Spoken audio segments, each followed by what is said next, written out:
The Power Ministry wants Parliament's Mines and Energy Committee to approve a controversial $950 million deal for a 400-megawatt thermal plant. But minority members of the committee are not convinced it's the best deal for Ghana. Just an additional $56 million has added a colossal amount of $305 million to it. Does it make sense? The deal, which will cost the nation close to $1 billion, comes as Ghanaians suffer what appears to be the longest power crisis in the history of the nation. Members of the Mines and Energy Committee admit the deal is very crucial to the nation so far as the nascent power challenges are concerned. We'll be hearing from a member of the committee and also gauge the mood of some energy analysts on the matter. Also, the Africa Center for Energy Policy has been reviewing the 2016 supplementary budget presented to Parliament on Monday and is recommending, among other things, an urgent demand by Parliament for an investment plan for oil revenue from the Ministry of Finance to ensure the economy is managed to withstand cyclicalities associated with petroleum revenues. This is today's big story. My name is Aisha Ibrahim.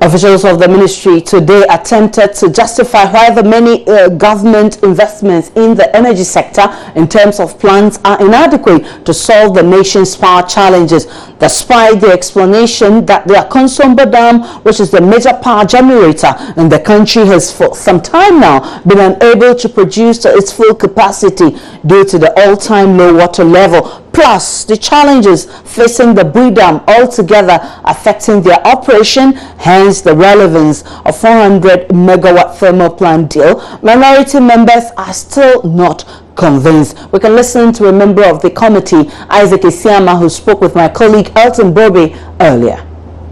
The concern of many Ghanaians is how to face doing so. That is the concern of many Ghanaians. The immediate solution is how to face doing so. Obviously, we're also interested in the long-term solution. That is the point.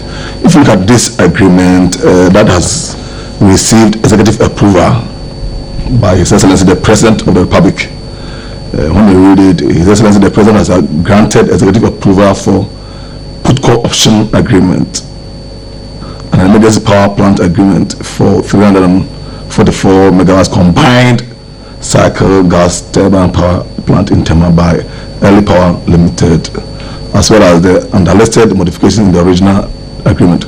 So this is a document that the President has granted approval. We are disturbed, and for some of us, we are always getting disturbed and, of course, not convinced that we have a President who is still interested in condoning such acts that promote corruption. What is wrong with the agreement? Look at, there was an initial agreement, and that figure, or the initial agreement was with regards to 344 megawatts, and that agreement, total amount involved was an amount of $647.7 million. That was the initial agreement, and the megawatts involved is 344. Then there's an additional 56 megawatts. That additional 56 megawatts has shot the figure up to a colossal amount of $953.4 million, close to about $1 billion. Just an additional 56 megawatts. See, the original one, 344 megawatts, is costing us $647.7 million. Then just an additional $56 million has added a colossal amount of $305 million to it. Does it make sense? When we met them, they couldn't provide any tangible reason for that jump, huge jump of an amount of $305 million, just additional 56 megawatts. So one will ask yourself, why then don't you stick to the original one of $344 million of no, that is the earlier one of 344 megawatts. That is costing us about $647 million. Just about 56 difference. 56 additional megawatts is costing us an additional amount of $305 million. That is it. So when we saw it, and the explanation they provided, we're not convinced by the Deputy Minister for Power. The explanation his team provided the committee. We're not convinced. We've asked for certain documentations. We've even gone further to ask for value for money audit. VFM, value for money audit. We want to know whether that audit has been done and what where there was an opinion of the auditors about this transaction, because for some of us we are not convinced that this deal is the best for Ghana.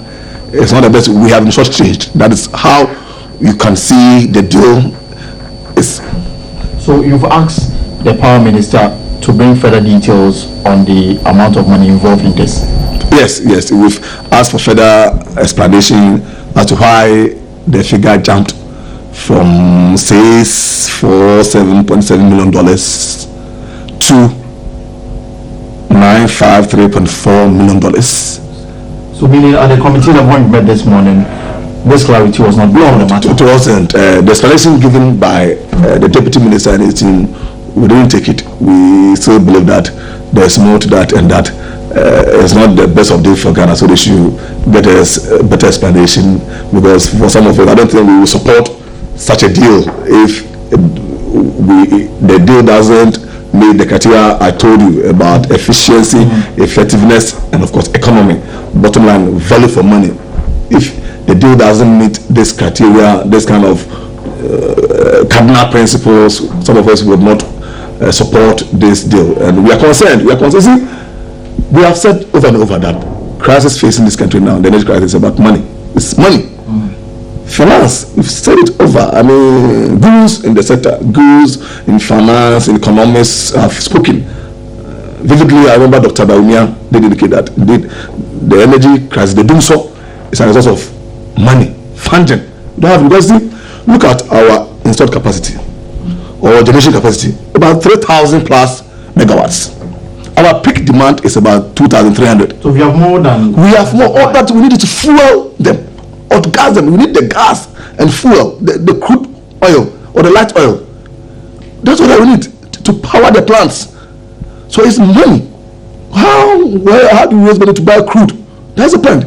So this is the major issue, and now you are going to commit to yourself. So to speak, they call it a put call option agreement.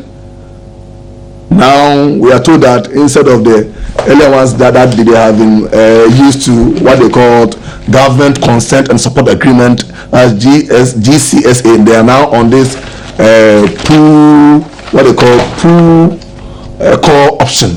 But in that agreement, on that option that they have taken, still there's that element of risk that should they fail to deliver whatever it is and they want to pull out, government needs to call it. That's the point. So government needs to commit resources to pay it.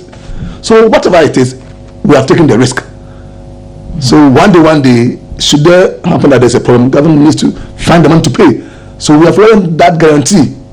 So obviously, it's about still Ghana's money that is being hedged. So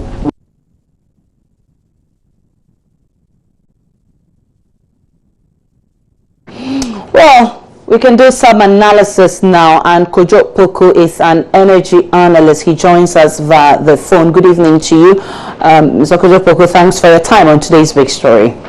Hi, good evening, Aisha. How are you? Very well, thank you. There are concerns that $950 million deal, I mean that controversial deal to purchase a 400 megawatt thermal plant, is not the best deal for Ghana at this critical moment. Do you agree? Yes, I agree with you 100%. It's not the best deal for Ghana, and I don't see why government is getting itself involved in something like that. Let me make a point. You see, normally when a company wants to build a power plant, okay, he wants to become an IPP, an independent power producer. He does not need government to give such an agreement. The only time you find that companies want government to give such agreement for it to go through parliament, and is that they want a sovereign guarantee. these companies, you will find out that are not companies that can raise that kind of money to build those plants.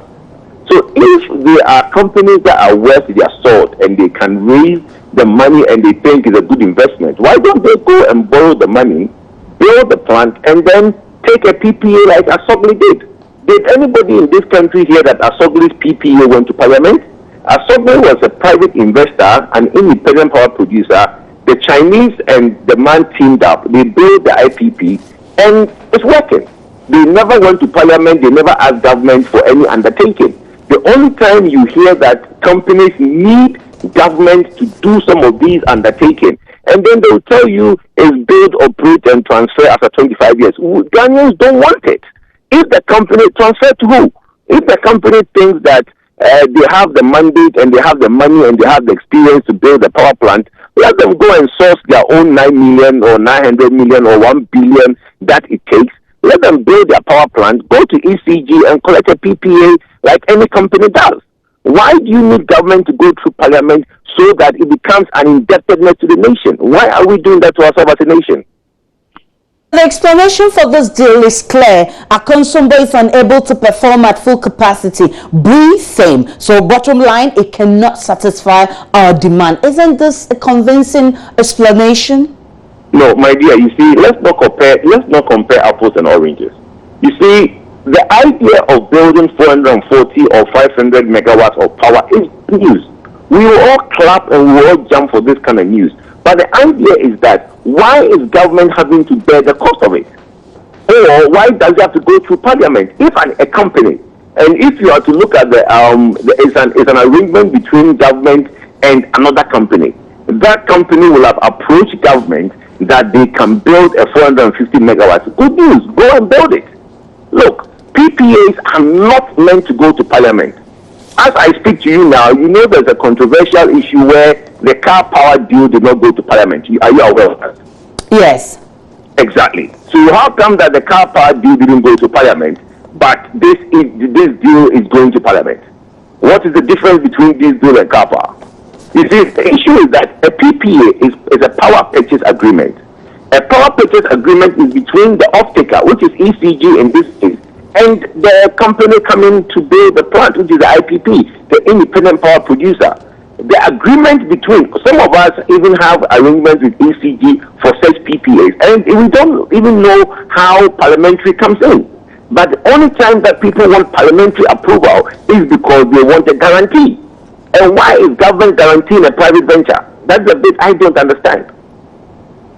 Well, many thanks to you. Kojo Poku is energy analyst. Many thanks for your time on today's big story. Also, the Africa Center for Energy Policy is recommending the following management of oil revenue after its review of the supplementary budget yesterday. It says, 1, Parliament should demand investment plan for oil revenue from the Minister of Finance to ensure that the economy is managed to withstand cyclicalities associated with petroleum revenues. Now, the stabilization fund should also be regulated to reserve the effect of the fund.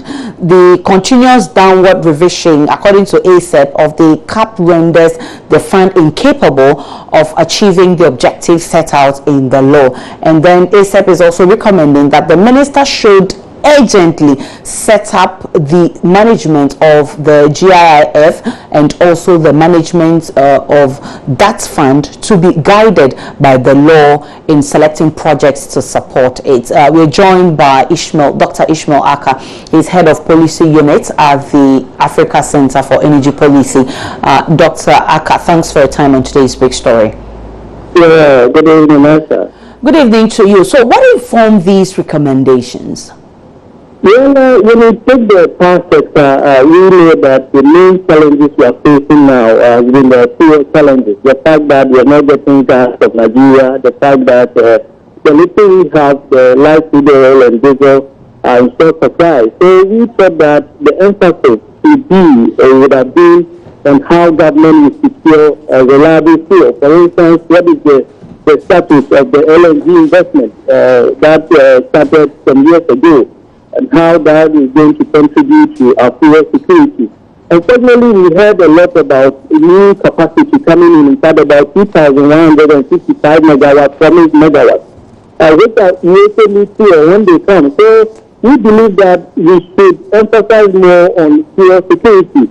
Again, looking at the oil sector, there are issues of the stabilization fund. I mean, when you look at the law, the essence of the stabilization fund was to cushion government when we have budget deficit. Unfortunately, we've been capping the stabilization fund and use the fund to pay for debt. So when you look at the total amount over the past 5 years that have gone into the stabilization fund, about 62% has actually gone into debt payment. Only 8.9% has gone to cushion government. If we do that, we deplete the fund and the purpose of setting up the fund will be defeated. Then there is also another controversial issue of the C3. I mean, this is a plant that was constructed with state money. And the government is giving the plant to America to manage for 5 years. I mean, and nobody, in fact, they are not telling Parliament about this. Nobody knows anything about this, and it's just going underground. If you have a plant, I mean, GRA is a state generator.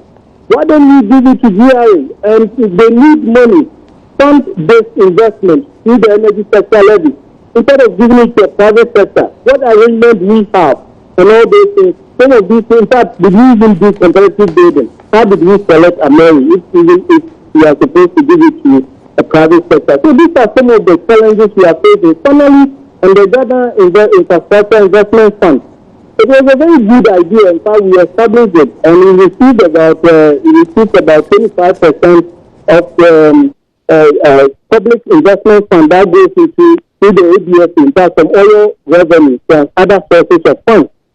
Now, for law, we have to have management in place to manage that fund, to do strategic investment for this country. Unfortunately, 2 years now, we've been giving allocations to the fund.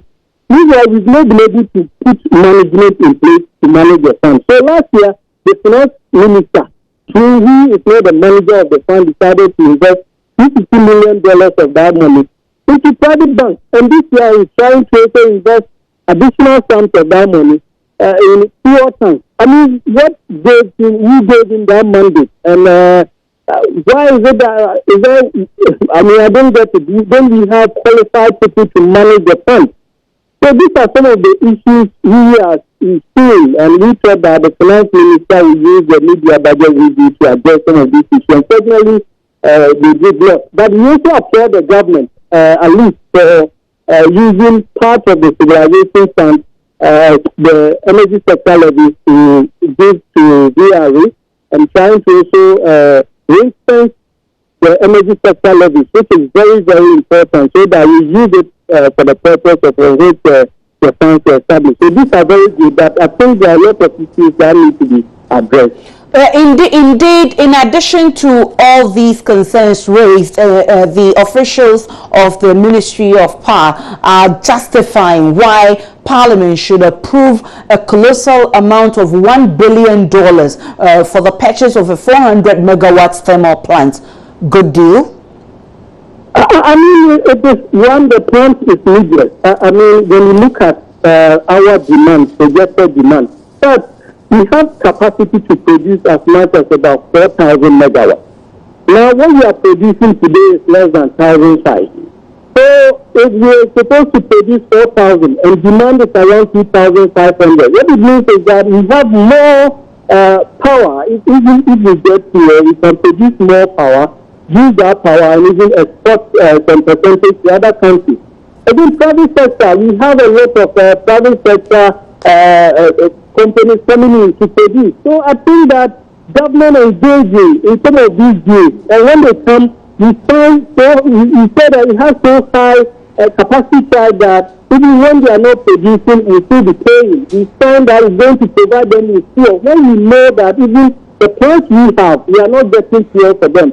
So it is needless, and I think that it is something we shouldn't have done for in the first place. But Parliament, since it is with the Energy Committee, Energy and Mines Committee, I think they should do a very good job to take a look at the issue of value for money.